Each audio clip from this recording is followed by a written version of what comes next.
క్రీస్తునందు మీకు శుభోదయం. మత్తయి సువార్త 4వ అధ్యాయం 1వ వచనంలో మనం చదువుకున్నప్పుడు, అప్పుడు యేసు అపవాది చేత శోధింపబడుటకు ఆత్మ వలన అరణ్యమునకు కొనిపోబడెను అని రాయబడి ఉన్నది. యేసుక్రీస్తు ప్రభువు ఇలా పరిశుద్ధాత్ముడి చేత అరణ్యమునకు తీసుకువెళ్ళబడి అపవాది చేత శోధింపబడుటకు కారణము ఆయన పరిశుద్ధుడిగా జీవించుటే. ఆయనలో ఏ పాపము లేదు కాబట్టి పరిశుద్ధాత్ముడు ఆయనను ఈ విధంగా నడిపించడం జరిగింది. ఏదైనా పాపం ఉంటే ఆయన శోధింపబడిన అవసరమే లేదు. అంటే దీన్ని బట్టి ఏమర్థమవుతుంది? ఒక వ్యక్తి అపరాధములో ఉన్నప్పుడు అపవాది చేత శోధింపబడిన అవసరం లేదు. వాడి అపరాధమే వాడు దేవునికి విరోధముగా నడుచున్నట్లు చేస్తూ ఉంటుంది. అయితే దేవునికి పరిశుద్ధంగా జీవిస్తున్నప్పుడే అపవాది మనల్ని శోధించడానికి అవకాశం కలుగుతుంటుంది. దేవుడు కూడా కొన్నిసార్లు దాన్ని అనుమతిస్తూ ఉంటాడు. అసలు యేసు ప్రభువు అరణ్యంలోనికి ఆత్మచేత నడిపింపబడకుండా ఉంటే ఏమయ్యేది? ఆయన పరిశుద్ధుడో కాదో మనకు తెలిసి ఉండేదే కాదు. ఆయన 40 దినములు ఉపవాసం ఉండిన తర్వాత అపవాది ఆయన వద్దకు వచ్చి ఆయనను శోధించడం 2 సంగతులు మనకు తెలియజేస్తుంది. మొదటిగా, అపవాది బహు బలహీనతలో ఉన్నప్పుడే శోధించే ప్రయత్నం చేస్తూ ఉంటాడు. ఎందుకంటే వాడు విజయావకాశాలు అప్పుడే ఎక్కువగా ఉంటాయి.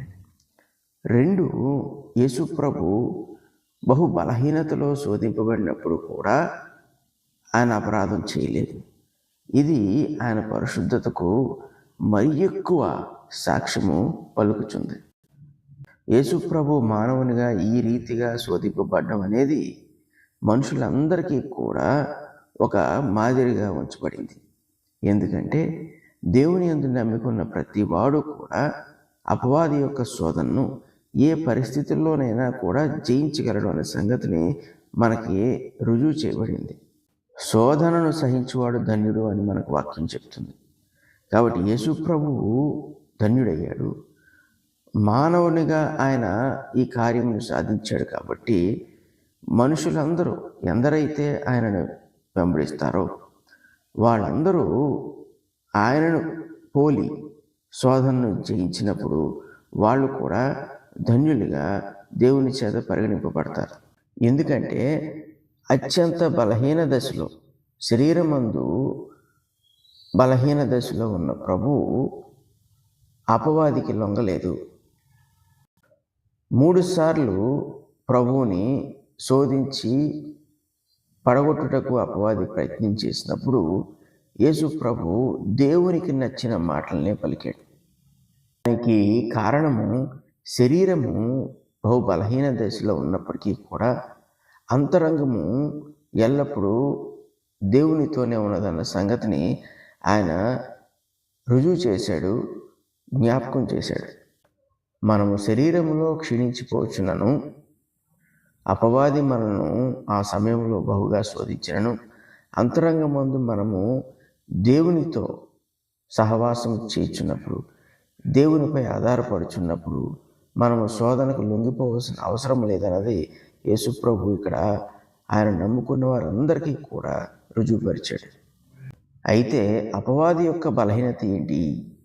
వాడు శరీరం నందు బలహీనంగా ఉన్నప్పుడే మనల్ని శోధించగలడు.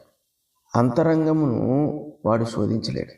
అంతరంగము దేవుని యందు బలంగా ఉన్నప్పుడు శరీరమును శోధించే ప్రయత్నం చేసినప్పటికి కూడా వాడు జయించలేడు. వాడు శరీరమందే మనల్ని శోధించగలడు. కారణం ఏంటంటే పాపము శరీరంలోనే ఉన్నది. శరీరమే బలహీనతకు లోనైంది, కానీ ఆత్మ బలహీనతకు లోనవ్వటానికి అవకాశము లేకపోయింది. ఈ అవకాశము లేకపోవడానికి కారణము దేవునిపై ఉన్న నమ్మికే, దేవునిపై ఆధారపడటమే అందుకు కారణం. శరీరము దేవునిపై ఆధారపడటానికి ఇష్టపడదు. కాబట్టి అపవాది శరీరమును తరచూ శోధిస్తూ ఉంటాడు. మరి ముఖ్యంగా బహుబలహీన దశలో ఉన్నప్పుడు ఇంకా శోధిస్తూ ఉంటాడు.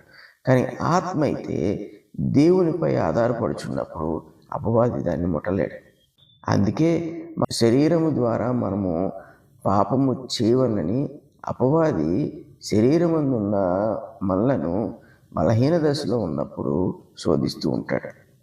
అయితే పరిశుద్ధాత్ముడు యేసు ప్రభువుని అరణ్యంలోకి నడిపించి అపవాది చేత శోధింపబడుటకు అవకాశం ఇచ్చినందున దేవుడు మనకు ఒక సంగతిని తెలియజేస్తున్నాడు.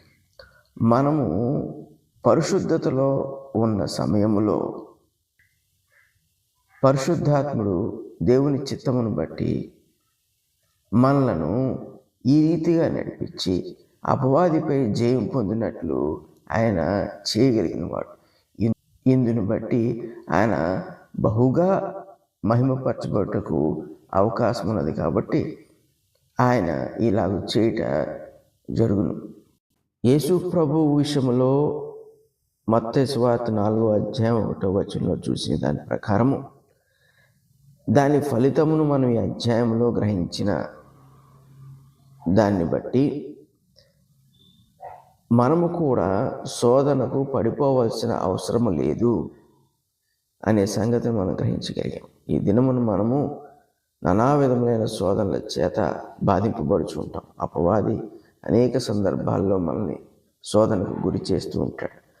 బలవంతుల్ని సైతము పడగొట్టడానికి వాడు శోధించే ప్రయత్నం చేస్తూనే ఉంటాడు. ఇలాంటి సందర్భాల్లో మనము ప్రభు యొక్క మాదిరిని మనం జ్ఞాపకం చేసుకున్నప్పుడు శోధనను మనం ఖచ్చితంగా జయించి ధన్యత పొందగలం. ఇది దేవునికి మహిమకరమైతే మనకు ఆశీర్వాదములు పొందుటకు కారణం. పరిశుద్ధులకు తండ్రి, ప్రేమ కలిగిన దేవా, మీకు వేలాది స్తుతులు స్తోత్రాలు. మేము చేయలేనిది ఏది కూడా మాపై భారముగా మీరు పెట్టలేదు.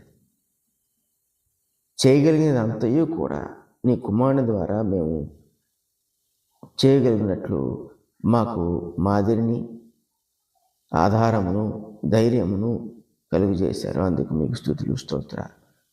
మరి ముఖ్యంగా మేము శోధనను జయించుచు అపవాదిని నిత్యము మేము ఓటమికి కారణం చేయొచ్చు. నీ నామమును మహింపరచుటకు మమ్మల్ని మీరు ఆత్మ ద్వారా నడిపించుచు బలపరచుచు మీ కృపలో బలవంతులుగా చేయించున్నది మీకు స్తుతులు స్తోత్రాలు. నాయన, ఎల్లప్పుడూ శోధన జయించే వారము ఉన్నట్లు సహాయం చేయండి. ఎక్కడైతే శోధన అధికముగా ఉన్నదో అక్కడ అంతరంగమందు బలము కూడా అధికముగా ఉన్నట్లు సహాయం చేయండి. నీ బిడ్డలుగా మేము ఈ భూమిపై నీ నామమునకు అవమానం కలగకున్నట్లు మమ్మల్ని నడిపించమని యేసు పరిశుద్ధ నామమున అడుగుచున్నాం తండ్రి. ఆమేన్.